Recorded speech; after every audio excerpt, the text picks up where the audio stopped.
Yes, guys, I'm Sai. Welcome back to Cardiff City World. Welcome back to the Spotlight, the Breakdown Extra, whatever you fancy calling it. My head's sticking up wildly. So, look, today I want to talk about a teenager from the Caerphilly area, someone who's been eye-catching performances for Cardiff City this year, and that's Dylan Lawler. In the last couple of days, we've seen more reports, more multiple reports saying Liverpool, Arsenal, Chelsea have all stepped up their interest on top of the interest that we already knew about from Manchester City, Manchester United, Spurs, Newcastle, all been tracking him for months. One report even says that it's not just the Premier League sides who are watching him. It's easier to list the ones that are not, and you've got the likes of Bayern Munich, Dortmund, and Red Bull Leipzig all sniffing around the youngster. And look, this isn't just message board gossip. This is probably agent talk from these clubs and from various places. These are serious outlets who don't just report any old shite, basically. Um, and they're talking about Cardiff's 19-year-old centre-back. He's obviously played this season, already a full Wales international, the EFL's Young Player of the Month for August. And so, in this video, we're going to have a bit of a deep dive in three things, really, like the dream scenario, the harsh reality, and probably some middle grounds in there as well. But let's start by reminding ourselves exactly who Dylan Lawler is and what we've got on our hands. Dylan Lawler, born in 2006. Oh my days, I feel old. Joined the academy at age 7. Quietly climbed every rung of the ladder at every age group. He's not a flash Instagram defender. He's an old school defender in many ways, but with a very modern toolbox in terms of his physique, his ball playing ability, everything. Standing at 1.88 meters tall, he's a right-footed, naturally a right-sided centre half. Although he's comfortable stepping in on the left-hand side, as we've seen. Captained Cardiff at various levels, including the under-21s. Regularly name-checked by manager Darren Pearce at the time. Was definitely one of the academy prospects and standouts long before he made his full debut. Made his senior debut against Aston Villa in the FA Cup last year, and he looks like he's been defending all his career. He just looked like he'd been playing at that level forever, and that was against some serious Premier League firepower, by the way. Fast forward to this season, and in League One, Brian Barry Murphy threw him in at the deep end at the first game of the season, and he didn't let him down. Within a month, he was the Young Player of the Month, and he's just adjusted bit by bit. The data backs up the eye test as well. In League One this season, he's played a dozen games. He's chipped in with a goal. He's not out there diving into tackles like a headless chicken. He's not a passion merchant. He's committing well under the game. He plays exceptionally well on the ball and is a big asset to Cardiff. And he's only picked up a couple of yellow cards. It's controlled. He's not rash. On the ball, you see why the elite clubs are circling him. And I think we've said a few times, just enjoy him while he's here, because he ain't going to be here long. He's happy receiving the ball under pressure. He's press resistant to a T. He takes it on his back foot. He opens himself up. He threads the lines. He plays line breaking passes into the pivot, into the 10 sometimes, into the winger. He can even play that clip ball over the top for the wingers or the centre forward to run into really well, as we saw at the weekend. He'll drive into the space if it's there. He'll beat his man if he can. You see the way he carries it into midfield, and it can immediately flip the pitch and let your fullbacks bomb on it. It opens up your opposition. Defensively strong in the air, reads the flight early, is brave enough to defend big spaces when we squeeze the pitch and we play a high line, and we often leave him 1v1.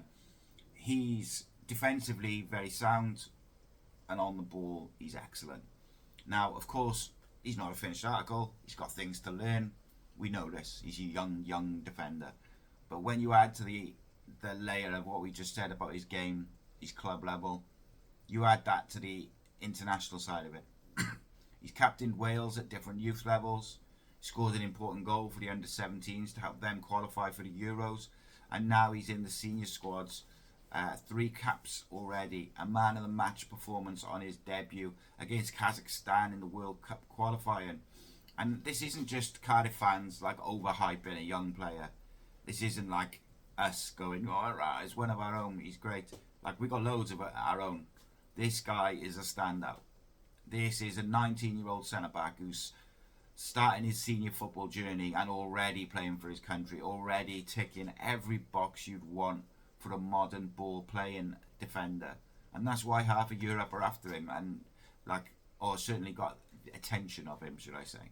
And this is why the big six in the Premier League are looking at him. It's because of those abilities.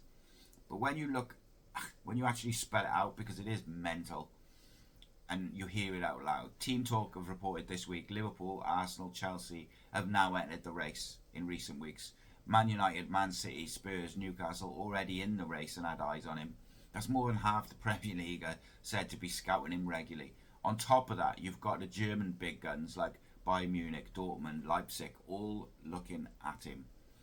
Now remember, he only signed his new contract this summer, which tied him down to 2028. So from a Cardiff point of view, suddenly you've got a homegrown, long-term contracted centre-back, already a Wales international, being watched by the Big Six, plus Newcastle and some of Europe's smartest recruitment clubs. This is basically the textbook definition of a seller's market. So don't fuck it up. Cardiff are already briefing that January exits for the likes of Dylan Lawler, Ronan Pacquiao are just simply not on the agenda, because the club want to back BBM and get straight back to the Championship. That's the context. So let's indulge ourselves a little bit in the hypothetical. The dream. Well, the dream is Dylan Lawler stays for the next 10 years, captains the club, sees us through into the Championship, sees us through into the Premier League, and becomes an all-time great for the club. Of course, that's what we all want. From a purely football perspective, that makes sense. He's a Cardiff fan himself, he's from the area, his family are Cardiff fans, etc. You look at what the manager wants. He wants brave centre-backs, he wants high line, aggressive, front foot defending, ability to cut bigger spaces, and be excellent on the ball. That's tailor-made for Dylan Lawler. You could easily imagine him being in the side and excelling 3-4 years, another contract, captain. He's a left-sided centre-back at the moment in the back two, but he can play obviously on the right. Loves to step into midfield with the possession. He forms with the box, with the six and full-backs. He's a central stopper in a back three if you need it, as we've seen with Wales. Aggressive defenders either side, licensed to step in, intercept. He's shown the leadership traits, captain various age groups. Culturally, a decade of Dylan Lawler at Cardiff would be huge, be massive. Becomes a reference point for every academy kid. Look at Dylan, 7 years old, into the academy, stayed patient, stayed loyal. Now he's the captain of his boyhood club. Embodies the idea of the club first. Embodies the idea of proper identity, proper fan. But economically, if he somehow stayed and still at his ceiling, the irony is his transfer value would probably be bigger later down the line. But at that point, you're hopefully in the Premier League and the equation changes completely. From a fan's perspective, that's the fairy tale. Lawler, Ruben, Joel Colwell, Pacquiao, all of them. The spine of the homegrown lads taking Cardiff to the top flight and staying there. I don't think anyone wants any different. Love that more than anyone, and I'm sure you guys would. But we got to be grown up about it. We got to be realistic about it. The harsh reality is, he is that good. Modern football does not really care for sentiment. Cardiff are in League One, and they're trying to get back to the Championship. The Vultures are circling. Dylan Lawler will be playing Champions League football or Europa League football before long. He's 19. He's already a Wales international. Yes, he's got his contract till 2028. If he keeps performing like this, the idea that no one puts a serious bid in the next 12 to 18 months is absolute fantasy. And these aren't mid-table sides or even sides up and down from Championship Premier League. You're on about Liverpool, who've got an aging centre-back. You've got Arsenal, who are elite at the moment, ball playing, looking for those type of players. Chelsea hoover up young talent like there's no tomorrow and then loan them out. United play three at the back. You could see him fitting into that system easily. Same with Spurs, Newcastle. They all like young British talent, 19 to 22. Plus, then you've got the German teams.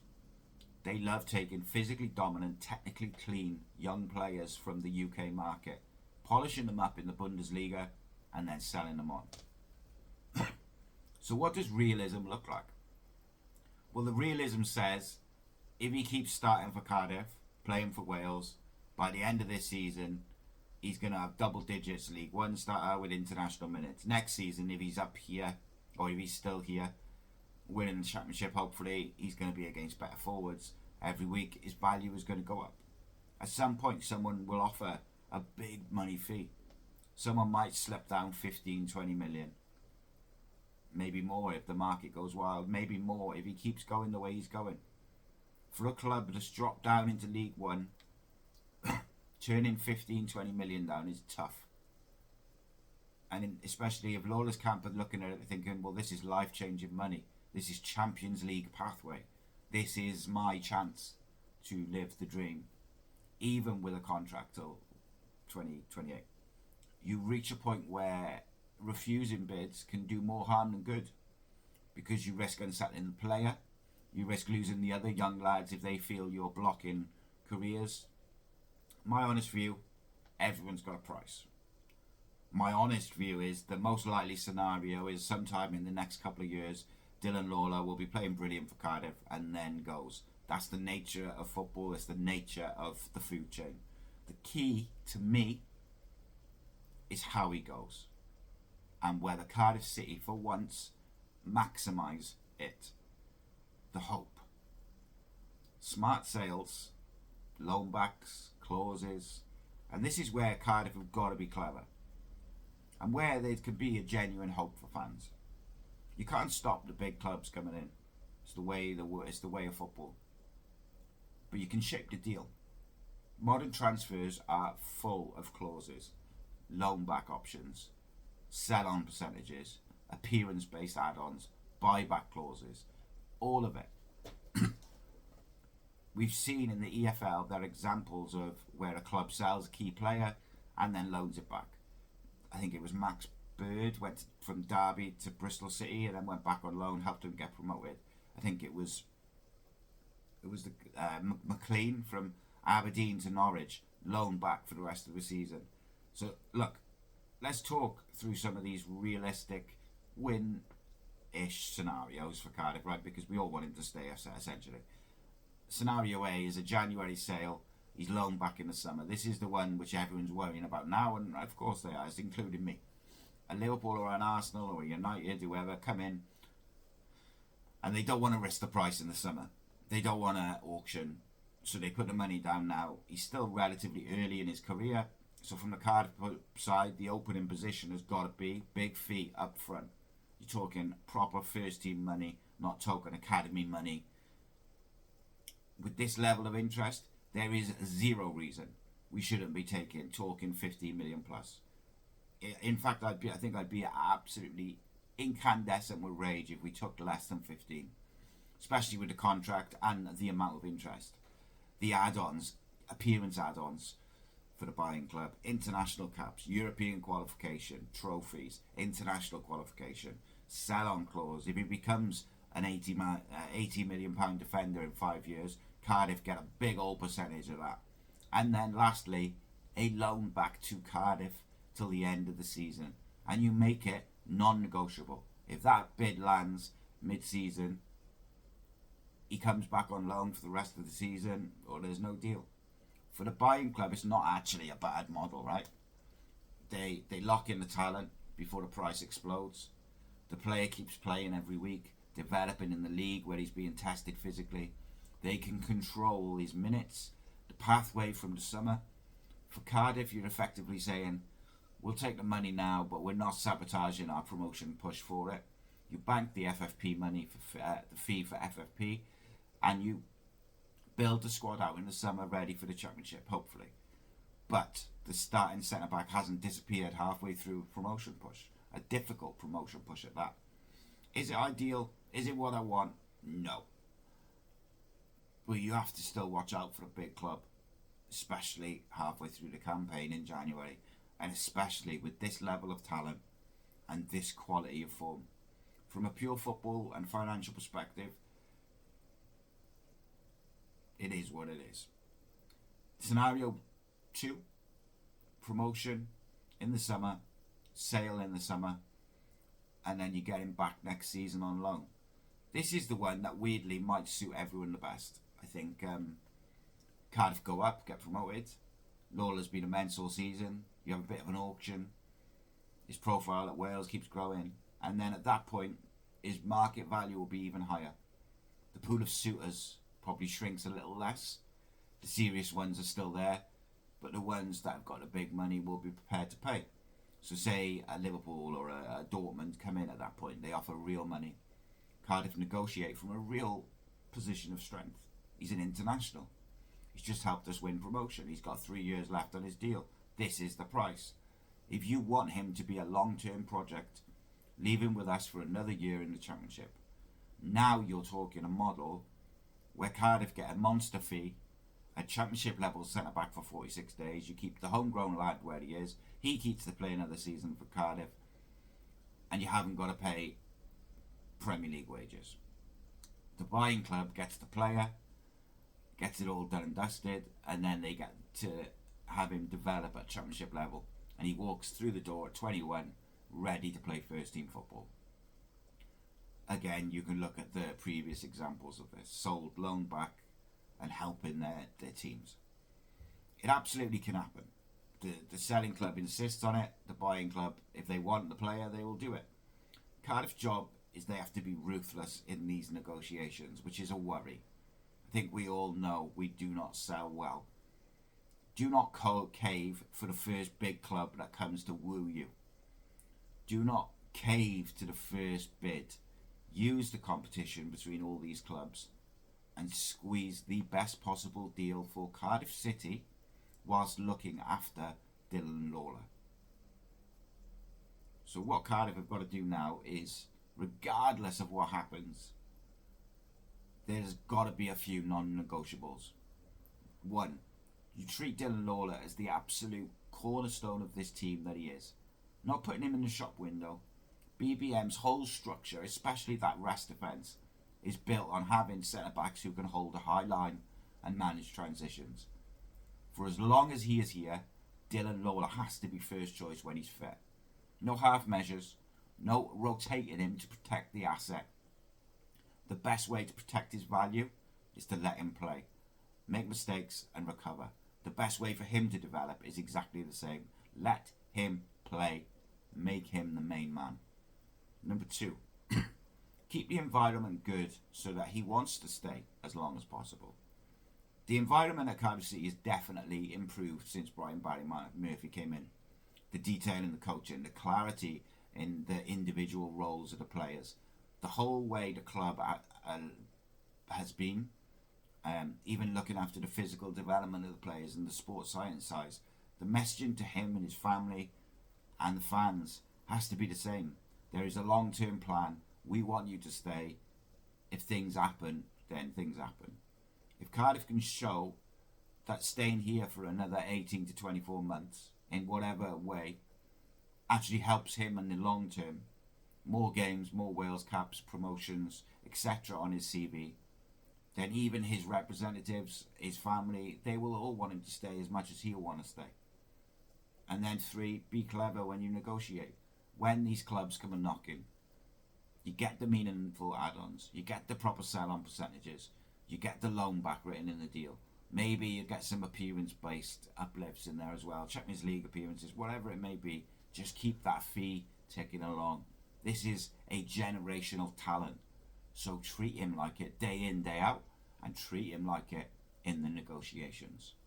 Number 4, this is funny. Communicate with a fan base. This bit does matter, and it's something the club gets criticised for a lot. But if Dylan goes, Cardiff need to be upfront. Explain the bid, explain the clauses, explain how the money is going to be reinvested in the squad, the academy, the infrastructure. Fans know that he's likely going to go at some point. If they feel like there's a plan off the back of it, it hurts that little bit less.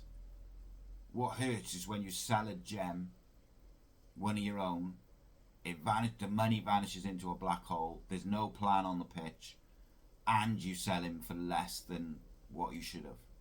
That's when it hurts. Communicate. And then lastly, to wrap it up, look, we got a 19-year-old, a ball-playing centre-back, already a Welsh international, already an EFL award winner individually. He's tied down to a contract. Pretty much every big club in the country is looking at him. Some of the elite European clubs are looking at him.